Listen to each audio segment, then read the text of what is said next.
Dear subscribers, कैसे हो आप सब। आशा करती हूँ कि आप सभी लोग अच्छे ही होंगे। दोस्तों, आज की वीडियो में हम लोग जानेंगे मकर संक्रांति के बारे में। तो आइए दोस्तों, वीडियो को शुरू करते हैं। हिंदू धर्म में त्योहारों की तारीख तय करने के लिए चंद्रमा की स्थिति को ध्यान में रखा जाता है। इसलिए अक्सर कई बार त्योहारों की तारीख और पूजा के शुभ मुहूर्त को लेकर असमंजस की स्थिति उत्पन्न हो जाती है।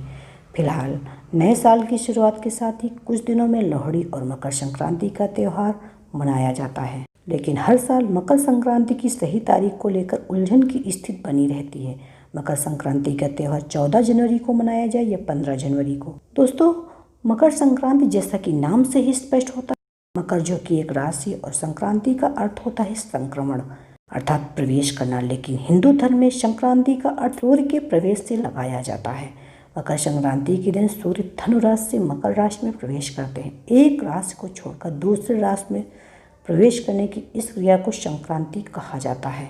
इस साल सूर्य 14 जनवरी के दिन मकर राशि में प्रवेश करेंगे, इसलिए मकर संक्रांति 2021 में 14 जनवरी को मनाई जाएगी। मकर संक्रांति से ही सूर्य दक्षिणायन से उत्तरायण हो जाते हैं। सूर्य के उत्तरायण होने का तात्पर्य सूर्य का उत्तरी गोलार्ध पर सीधे होना। इसी खुशी और सूर्यदेव का आभार प्रकट करने के लिए भारत सहित कई पड़ोसी देशों में संक्रांति का पर्व अलग अलग नामों से मनाया जाता है। माना जाता है कि मकर संक्रांति के दिन सूर्य अपने पुत्र शनिदेव से नाराजगी भूलकर उनके घर गए थे। धार्मिक मान्यताओं के अनुसार इस दिन पवित्र नदी में स्नान, दान और पूजा आदि करने से जातक के पुण्य में 1000 गुना तक बढ़ोतरी होती है। इसी के साथ ही संक्रांति के दिन से खरमास समाप्त हो जाता है और शुभ माह की शुरुआत हो जाती है। इस खास दिन को सुख और समृद्धि का दिन भी माना जाता है।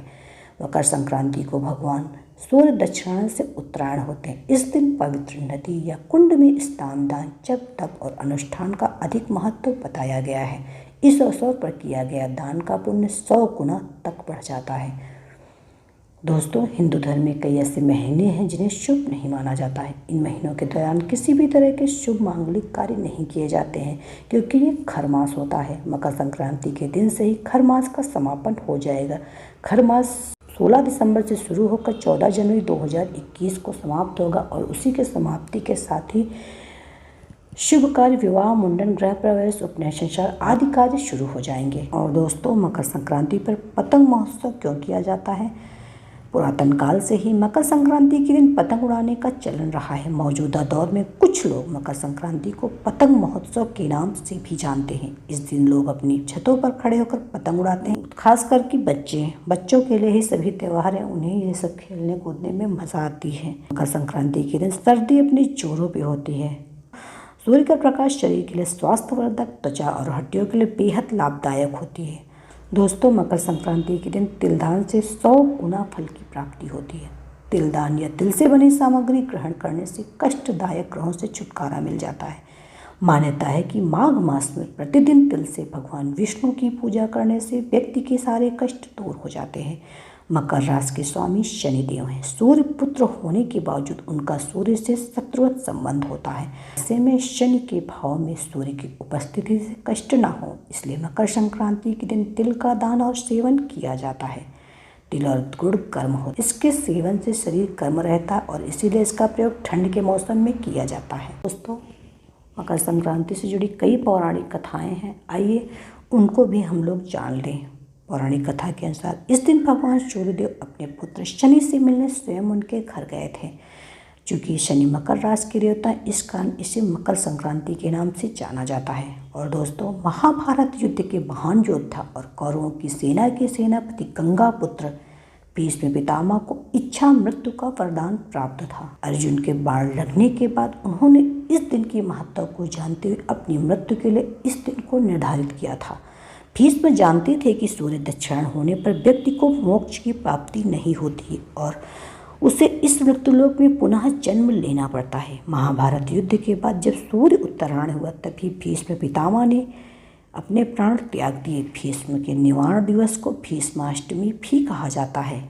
और दोस्तों, एक दूसरी कहानी के अनुसार, एक धार्मिक मान्यता के अनुसार माना जाता है कि मकर संक्रांति के दिन माँ गंगा स्वर्ग से अवतरित होकर राजा भागीरथ के पीछे पीछे कपिल मुनि के आश्रम से होती गंगा सागर तक पहुंची थी। धरती पर अवतरित होने के बाद राजा भागीरथ ने गंगा के पावन जल से अपने पूर्वजों का तर्पण किया था। इस दिन गंगा सागर पर नदी के किनारे भव्य मेले का आयोजन किया जाता है।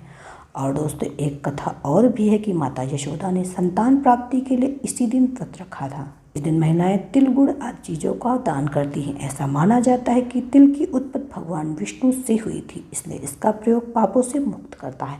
तिल के उपयोग से शरीर निरोगी रहता और शरीर में गर्मी का संचार होता है। दोस्तों हम लोगों ने आज मकर संक्रांति के बारे में जाना। भारत में फसलों का मौसम और मकर संक्रांति का त्यौहार बहुत उत्साह और खुशी के साथ मनाया जाता है। भारत आबादी का एक बड़ा हिस्सा किसानों का है, इसलिए देश के अन्य हिस्सों में संक्रांति अलग अलग तरीके से मनाई जाती है। कहीं पोंगल के नाम से जानी जाती है, कहीं लोहड़ी के नाम से जानी जाती इत्यादि। हम आपको इसी तरह आगे भी तथ्यपरक कथा कहानी बताते रहेंगे। मेरा वीडियो यदि आपको पसंद आए तो प्लीज़ इसे लाइक कीजिए, अपने दोस्तों अपने रिश्तेदारों के साथ ज़्यादा से ज़्यादा शेयर कीजिए ताकि ये तथ्यपरक जानकारी उन तक भी पहुंच जाए शेयर के माध्यम से। और हाँ दोस्तों, आप मेरे वीडियो पे नए हैं तो प्लीज़ मेरे चैनल को सब्सक्राइब कीजिए और नोटिफिकेशन के लिए बेल आइकॉन को जरूर प्रेस कीजिए। तो मिलते हैं एक नई वीडियो में, तब तक के लिए